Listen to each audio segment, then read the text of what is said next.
right, so we're continuing with our the AM show, and next up we're having the conversation about EOCO and what EOCO is doing to try to stop all those people who we call them loan scammers. They're out there and they're trying to come for your money. Yeah.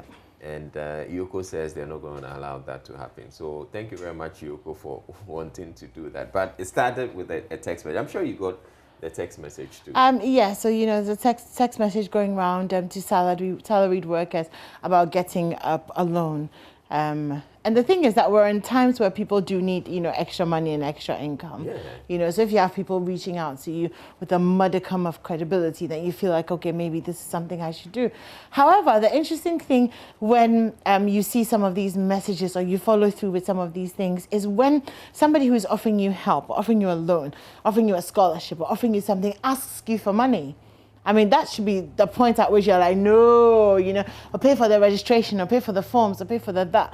Like, I don't have money, I'm trying to get a loan, how will I, you know what I mean? But anyway, so EOCO then, responded to this and then sent a message, and said that, don't engage with these people, don't talk to them, they're not credible, and it's a scam. And it's interesting that EOCO was able to get on the beat with that, which also tells you how widespread the issue is. It is. Yes. And so EOCO has gotten involved, and we have some officers from EOCO who are joining us to tell us there's more to this story. DSO Thomas Wotojo is an EOCO officer. Also, he's also joined by DSO Bertha Obengeba. Thank you both for deciding to make yourselves available for this conversation.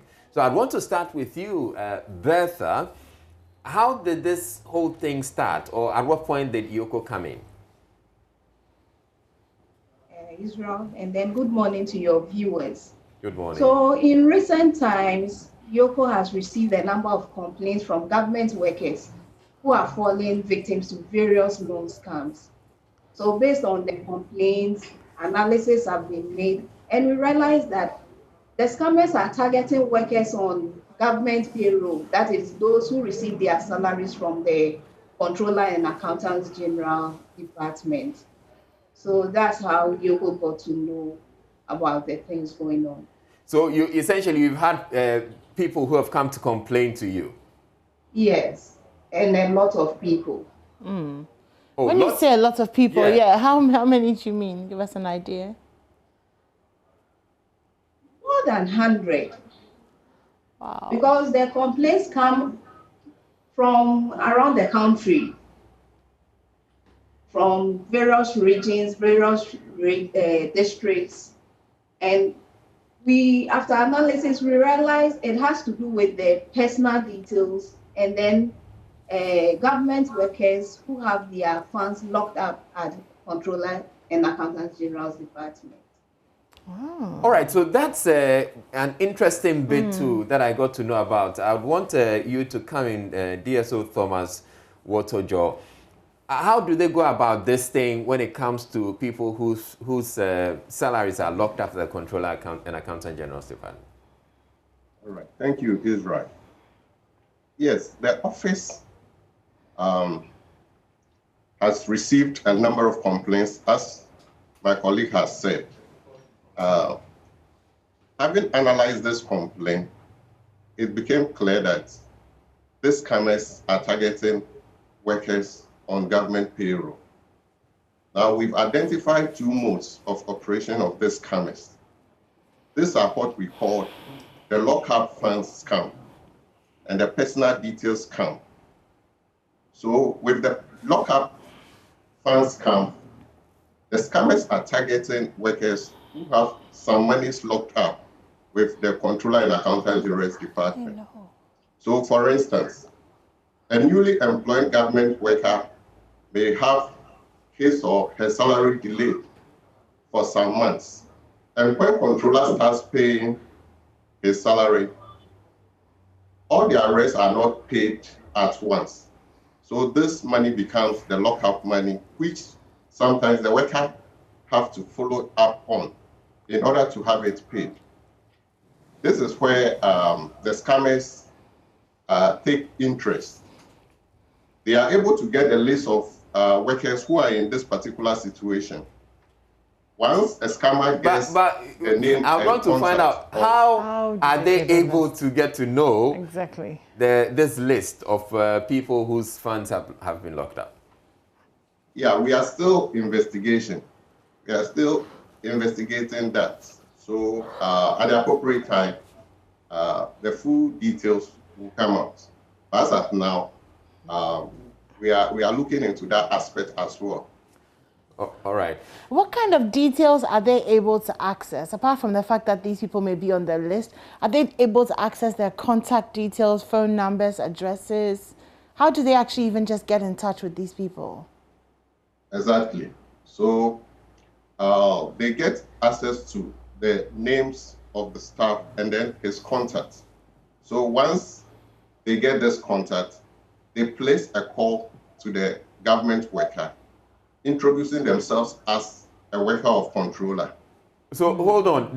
So these people they just don't send text message. They call actually. So I'm actually looking at one of the modes of operations of the scammers, which is the lockup funds scam. All right. There are other modes which we will dive into later. All right. So yeah, let's continue with the locked up funds scam. All right. So, like I was saying, once the scammer gets the list of a government worker, the name and contact of a government worker, he places a call to the government worker, introducing himself as a staff of controller. He then informs the government worker or the would-be victim that he can help him retrieve his lockup funds as controller. He then informs the victim of how much he will charge for that facilitation service.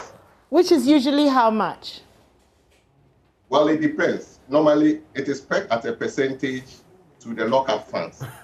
So it may be 30%. So which means that DSO what's a job? Which means that the scammers also have access to how much you are owed by the Controller General. Exactly. Wow.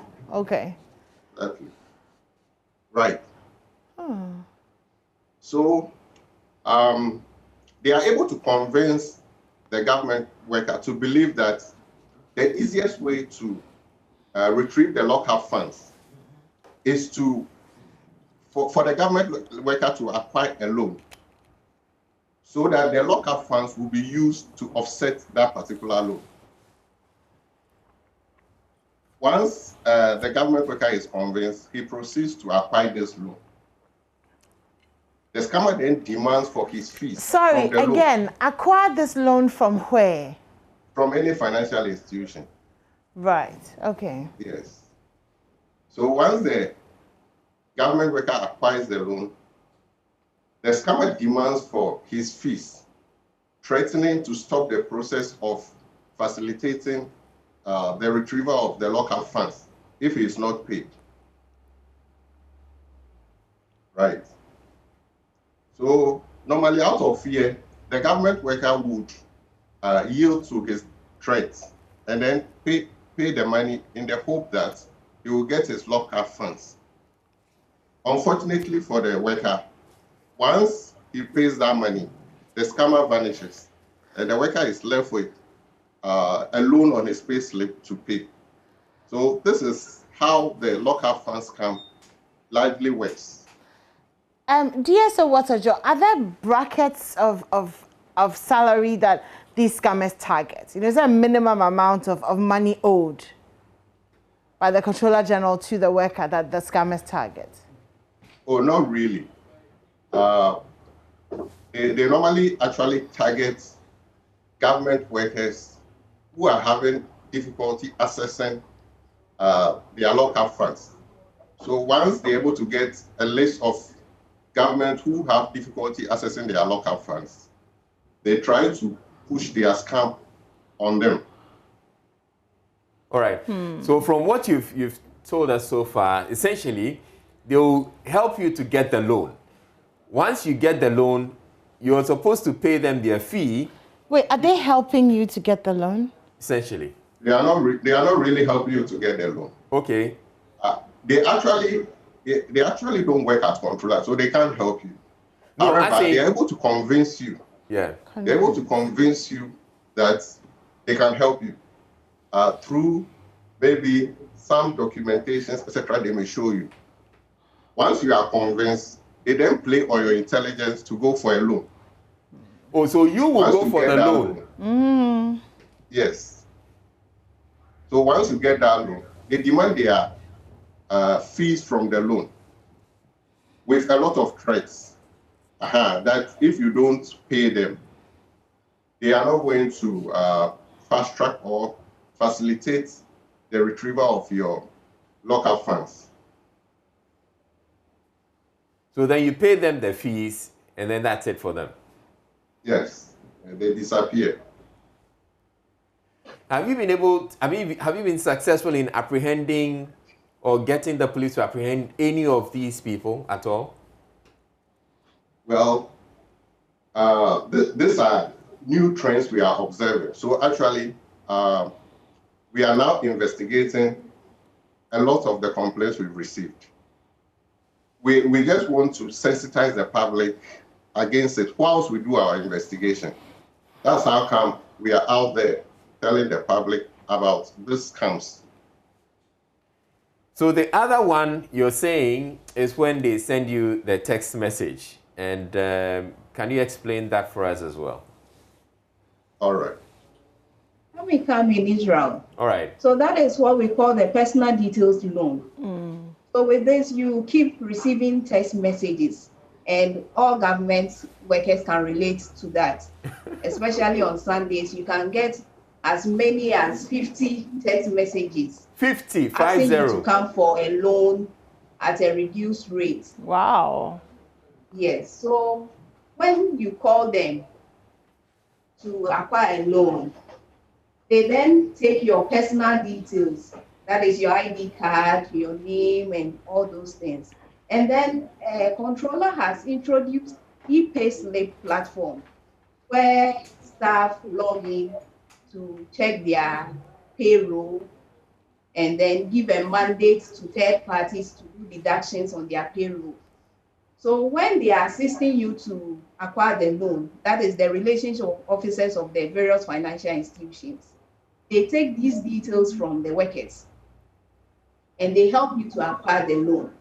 But after you have acquired the loan, your personal details are still with them. And then your login password and login details on the e-payslip platform is also with them. So after you have paid up the loan, after so many years, you only receive your message from your e-payslip and you notice deductions have started on the payroll again. Meanwhile, you have not gone for any loan anywhere. So that's how the personal details scam is all about. And It takes a number of years before they start. So you might not even remember the financial institution officer that you gave your personal details to. So that's how it happens. Yeah, thank you very much, DSO Bertha Obenyeboa. Incidentally, we have someone on the line who has fallen victim, and he's joining us. They're joining us to tell us what their story is. So let's get onto the phone now and get to hear from this person. Yeah. All right. Good morning. Good morning, sir. All right. It's fine if you don't want to mention your name because of the circumstances of your story. So, but you go ahead and tell us your story. Yeah, I'm a victim myself. I was there one day and I received a call from somebody who said he works at Controller and Accountant General. From her, and he told me everything about the amount that is on the computer that is standing. Is that from her end? So yeah, he said he works at the Controller and Accountant General. And so, according to her, she's sitting behind the computer and mentioned my staff ID, everything, which shows that it's me that he's talking about. I was shocked when he even gave me my staff ID. And he tells me the money that the controller is supposed to pay to me. And it's true, I had a promotion over, I think, 2006. To date, that promotion amount was not paid. So when he mentioned that, I was also happy to cooperate with her. Then later he asked me, before I can get the money, I have to open accounts so that they can do it as like a loan. I asked him what bank, and he said they have their own bank. So he mentioned the bank to me, I forgot the name. They are operating with a certain bank. So they mentioned the name that if I want the loan, he will facilitate everything through that bank, and I'll take the loan so that later they will pay my money to the bank, and that will be the addition. I'll get my money back. So I call her back, I think in a few hours, and I asked her, what is my full name? Because he wasn't able to mention my full name. He mentioned just part of the name. He was not able to mention. I asked him, where do I work? Exactly. He couldn't even give me. I said, you were scammed. Then he said, no, I should take my time. You give me the details that I needed. Then I say, no. I go back and I say, no, if I follow, maybe he can even get some of my documents and my details. So I stop all the transactions, and that saved me. Otherwise, by this time, they are taking everything from me, or maybe. Right. Okay. I have a quick question for you. So they offered, they get in touch with you. They kind of have access to some of your personal details, and then they ask you to go for a loan. But how? What's the correlation between going for the loan and them getting access to this money? Or are they using your personal details to then go for a loan? How does the exchange of... All right, okay, so the line has dropped. But DSO Bertha Obenyeboa, I'm sure this is very familiar to you. Yeah. So as the victim was saying, they told him in order to get the funds, he has to open an account and then apply for a loan through that bank. So that's how they go about it. So do they take the loan? Do they take the money that's coming from the bank? Yes, they do, because they make you to believe that the locked up sum will be used to offset the loan. You get how the whole thing works. Yes. So they are telling you the loan amount you are going. So they make you apply for a loan that commensurates with the amount you have locked up at the Controller General's department. And then they intercept the money. Yes. Right. Okay. Do they actually intercept the money because it's supposed to go into your bank account? Not really. They don't. So what happened is that their interest is in the fees they charge you. But they're able to convince you to the point that you believe them. So once you acquire the loan, they then take their fee they've charged you, let's say 20% of the lockup funds. Once they get that money, they vanish. So really, they can't help you with your lockup money. And now you have a loan. Playing on the information they've gotten on you, and they are using it to their advantage. So imagine one day somebody calls you and then gives you maybe half of your details are controller. The possibility of you believing the person is a bit high. Yeah. You know, they've mastered their craft such that they're able to actually convince government workers.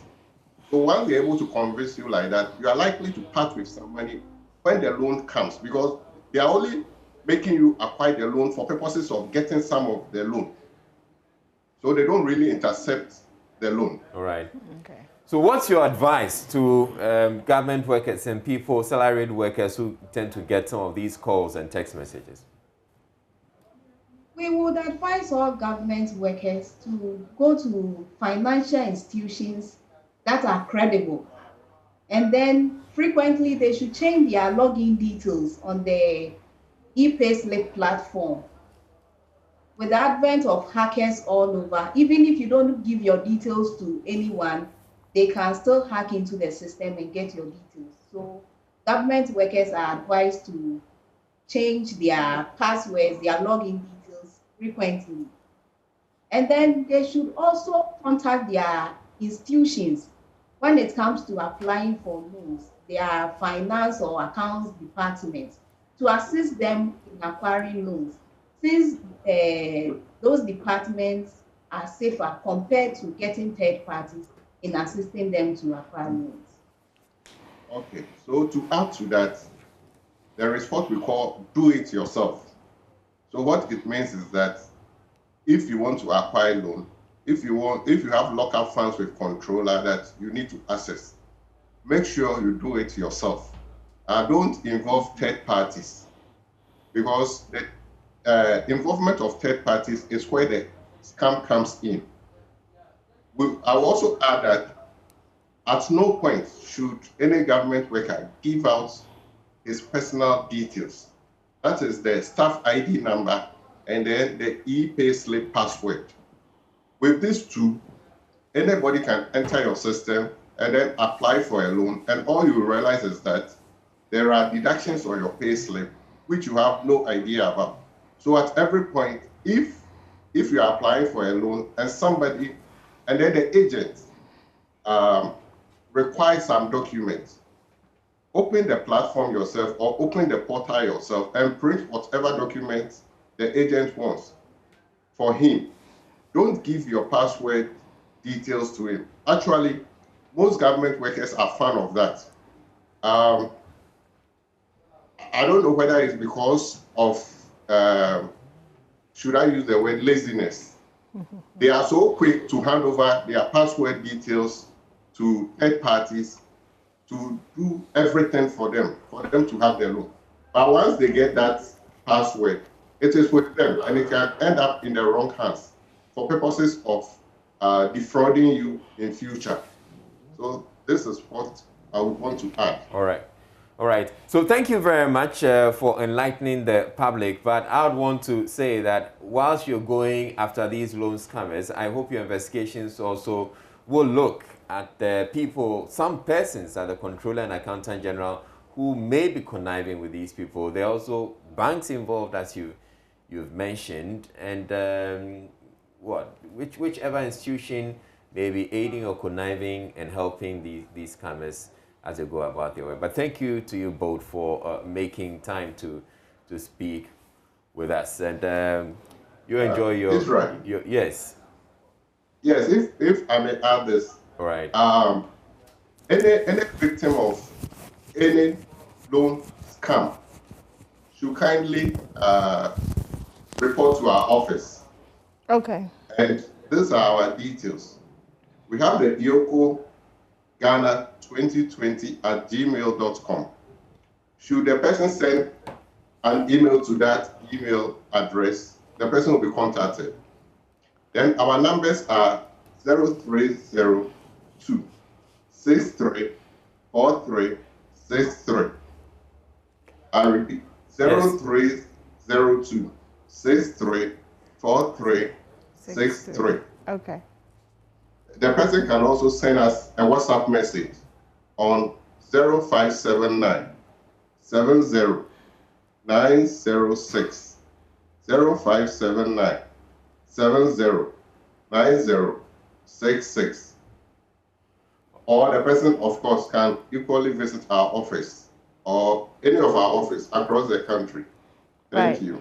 All right. So thank you to you both, Thomas Wotojo and Bertha Obing. Yeah, when the numbers are on your screens right now, for the numbers you can reach EOCO on 030-263-4363.